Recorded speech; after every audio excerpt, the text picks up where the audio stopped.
Cuckoo, Kachoo, what it do? We are on day 5 of the silent retreat. Man, Friday, day 5 was the most challenging day for me. So Thursday night, I slept zero. As a lot of you guys know, I struggle with insomnia. I literally got 0 minutes of sleep. So around 5 a.m., I realized that sleep for the night was a wash. I wrote a note to Mark, the individual who woke us up every morning, just saying basically like, hey, insomnia dragged me last night.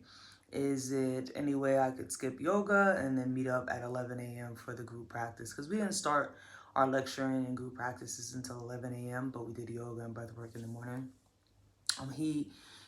So when he came at 7, I handed him the note, and he was basically just like, take care of yourself, do what you got to do, like try to get some rest. 7:30 rolls around, I'm able to fall asleep finally, 7:30 in the morning.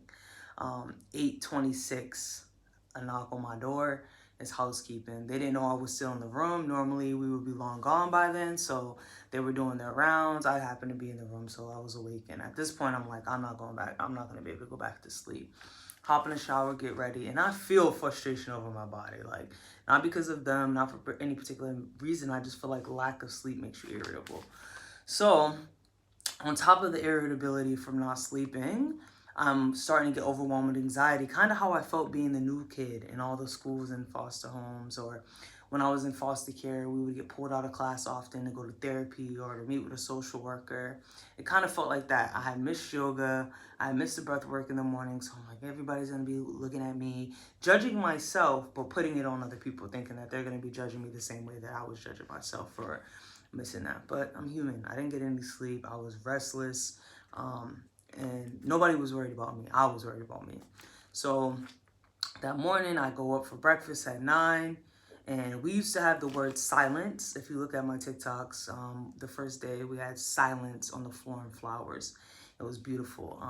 I didn't even realize that they had moved the silence and then shifted all of our mats.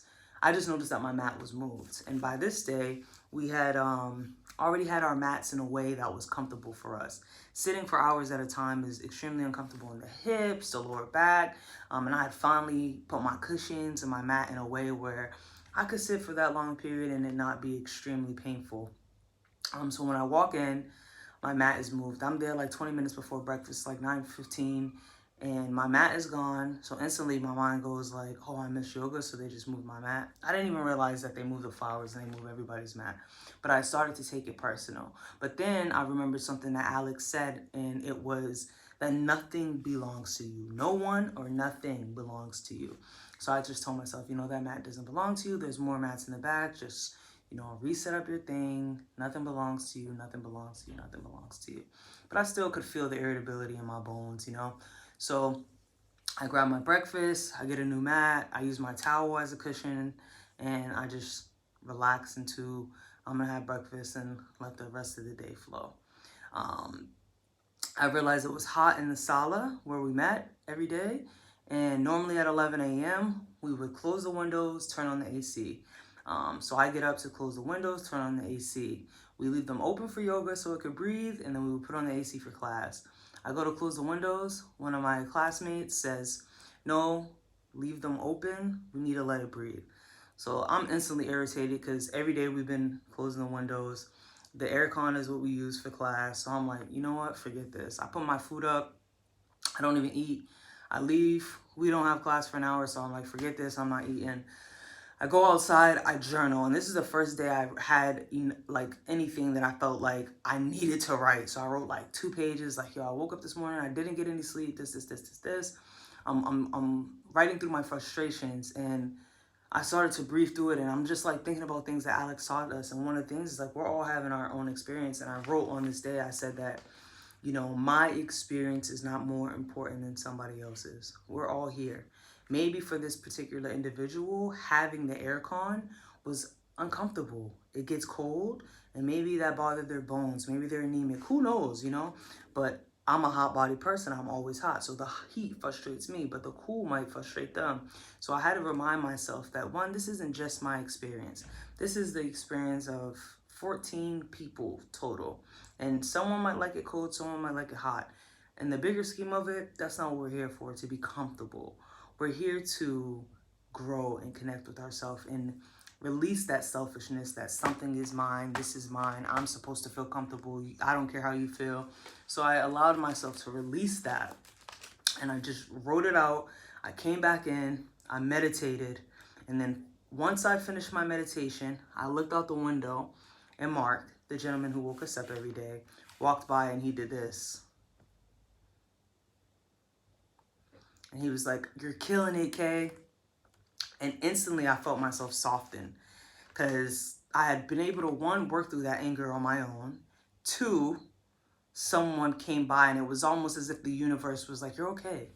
You're doing a great job. You're okay." And if I was going to talk on any day, it was Friday. I just was so frustrated. And I realized it's like we get so tied to things that we allow them to spin out. I manifested negative situation after negative, and nothing bad was happening. But because I went in frustrated, assuming everybody was going to be looking at me, my mat threw me off, the air conditioner situation threw me off, everything was just throwing me off because I assumed that, oh, I didn't sleep, now it's going to be a bad day. And I started attracting those things in my life. But once I was able to release that and say, you know what, this is just an experience. I'm going to enjoy the experience, whether it's hot, cold, whether I have the right mat, whether I'm as comfortable as I want to be, I'm going to be and get the most I can from this. And the rest of the day was beautiful. Once class came around, everybody shut the windows, we put the aircon on, and everything worked out the way that it was supposed to. I had a beautiful day this day, but I learned a lesson that in life, we're all here together, and none of our experiences are more important than each other. So just be kind, be compassionate, and spread grace, because it's not that deep. It never is. So then we did our 11 a.m. Meditation, which was great. I found myself smiling through that because I was just proud of myself for being able to work through that anger. And it showed me that sometimes things that, like, I was frustrated the most because I couldn't use my voice to express what I was mad about. I couldn't say, "But man, like, it's super hot in here," or, "Hey, does anybody know why my mat was moved?" I couldn't express myself. But in that situation, I didn't need to. I ended up being able to solve all of the things that I perceived as issues and get back with myself, calm myself down, release that anger without needing to talk. Sometimes we just need to be present with who we are in order to realize that the issue is not really an issue at all. So I meditated through that, and that made me smile. And then we learned about the 6 realms of state of being. So all of us operate in these 6 realms. I'm going to start with the 6 and go down to the 1. So realm number 6 is the realm of God. This is when you are focused on attachments to happiness and knowledge. So these are all different states of beings that take you away from who you are. Being attached to anything could be detrimental. So even if it is happiness and education, in this situation, it's not a good thing. And it means you're so obsessed with finding joy that you don't understand that the joy that you seek is already within yourself, or the knowledge that you're looking for is already within yourself. And this manifests as mindless bliss. So you're just going around the world trying to be this happy-go-lucky person because it's who you perceive you need to be, instead of checking in with yourself and realizing that the happiness is within you. You don't have to orchestrate it or make it up, but it is. And ways to practice to get away from this is understanding that the truth / who we are is neither good or bad, happy or sad, that it just is. You don't need to be super happy. You don't need to express any emotion overly. You just allow things to be. The next one is number 5, which is the demonic realm, which is when you exhibit manipulation, superiority, you practice perfection, and are super overly competitive. You think that everything has to be a competition. And this manifests as conflict with yourself, but also with others. That's how it shows up in your life. And to practice getting away from that, we learn to be more understanding, because at the core, we all are the same. We all are the same, but unique in the same way. So it doesn't always have to be a competition. If you want to be a poet, be the best poet you can be, but you don't have to compete with the next person that's being a poet, because what you bring to the table is going to be unique from what they bring to the table. At your core, you're all just unconditional love and consciousness. So allow yourself to want success, but not at the detriment of somebody else. That's what I gathered from that. The next level is level 4, and that's the human realm, where overthinking and judgment, resistance, and attachment. I told you guys yesterday that resistance and attachment is on the same energy level, and so it's overthinking slash judgment, whether that's judgment to yourself or judgment to others. How we judge other people is normally a reflection of how we judge ourselves anyways, and this shows up in your life or manifests in your life as emotional suffering. Always have an emotional tug of war within yourself, and the way to get away from that is to practice compassion and meditation.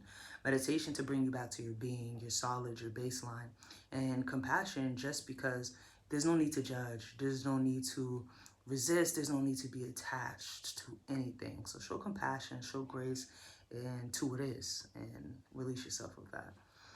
The next level is level 3, which is the animal realm, where you're constantly worried or focused on security, you know, your basic needs, food, sleep, sex, entertainment, and it manifests as ignorance, right? So you're not focused on anything other than what you think are your basic needs. You know, animals, they don't have the same consciousness of us to finally drop into their being. So their lives are spent looking for shelter, looking for food, sleep, sex, entertaining, reproducing, all of those things. When you're bored, you don't spend time getting to know you. You just are trying to keep yourself busy. So a way to practice getting away from this is education, and the spiritual nature, and spending time in nature, outside, spending time with yourself, reconnecting with the universe, understanding that everything is one, and it's such a beautiful gift that we get to have the consciousness and the awareness that we do of all that is. The next one is 2. It's called the hungry ghost. And this is when you operate from greed, envy, or pride.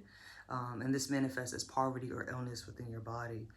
Because when you're greedy, you're envious, and you're too proud, you look down on others. So eventually in your life, your karma for holding on to these behaviors would be losing things, falling into poverty, or becoming ill, so you can't do the things that make you so prideful.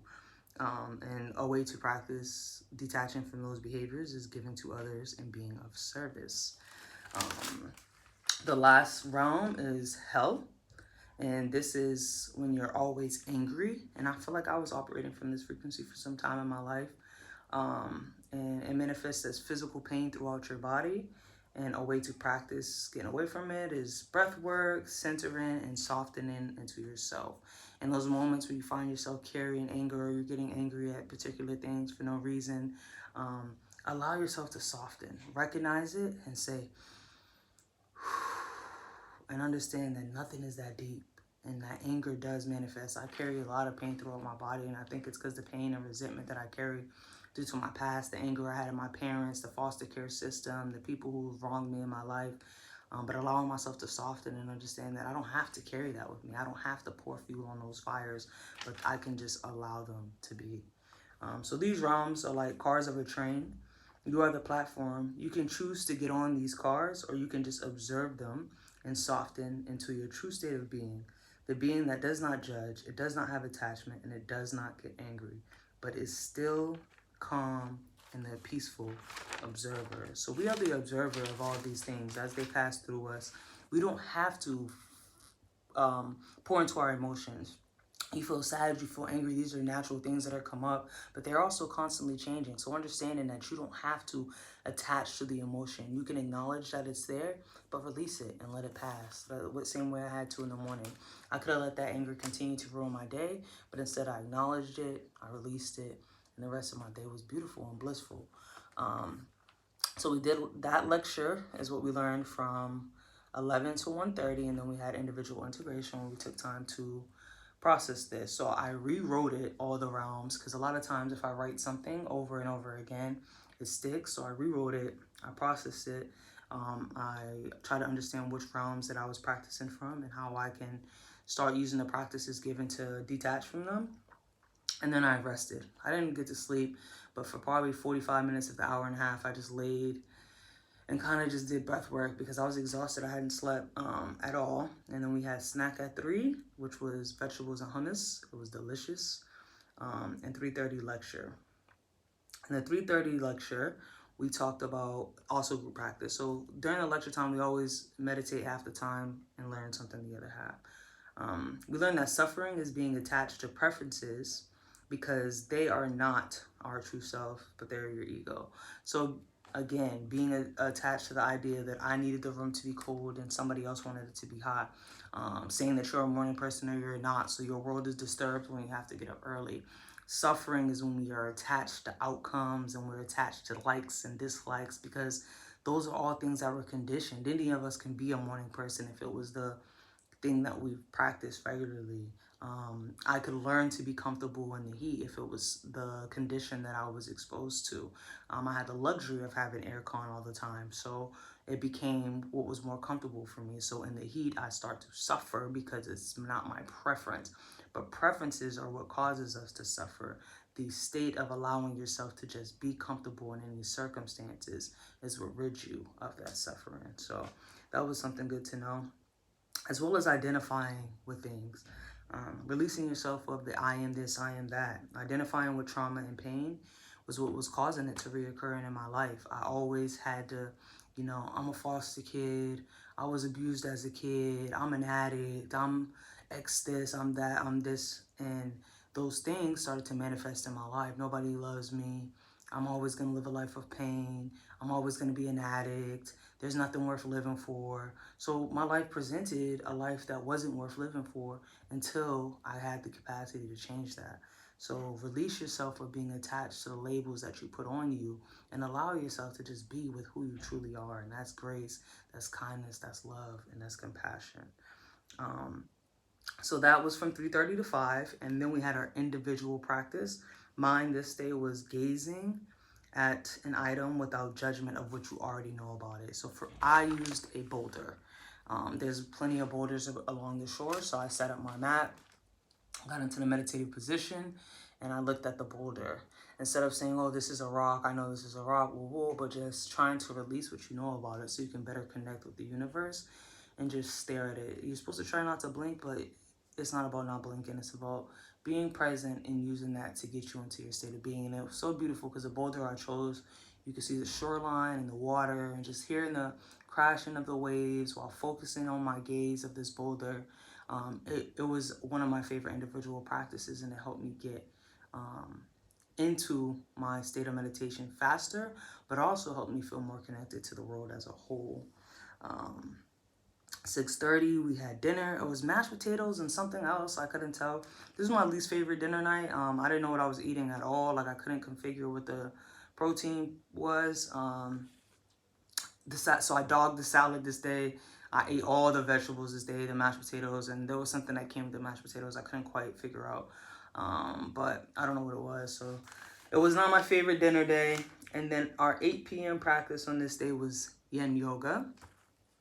It's a more gentler yoga than asana. It's like you hold them longer. It's more about stretching. It's more like a deep, long stretch from my understanding. Asana, I feel like, is more of a form of meditation. You focus on your breathing. Both are supposed to focus on your breathing, but this particular one, you hold the poses for like 60 seconds. It's more really slow and calm.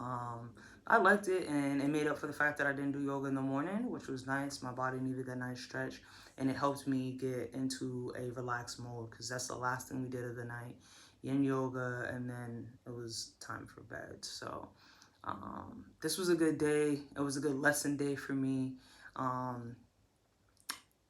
I really, really, really was frustrated in the morning, and to be able to gain control of my emotions in the way that I was and just journal through them, figuring out within a 30-minute period of time. Like, I went from fuming to understanding that's not my mat, it doesn't belong to me, freeing the connection and the attachment I had to that particular mat, freeing the idea that my comfortability was more important than the gentleman who wanted the windows open's comfortability, and allowing myself to just be with what is. And that was that I'm there to connect to myself. It's not about being comfortable, it's about being. And that was beautiful. So thank you guys for tuning in for another day. Tomorrow's the last full day of silence, day 6, and one of my favorite days as well. I hope that you guys are enjoying this. Comment any questions below. Just comment below if you guys got any insight, anything that you learned. And I love y'all. See you tomorrow.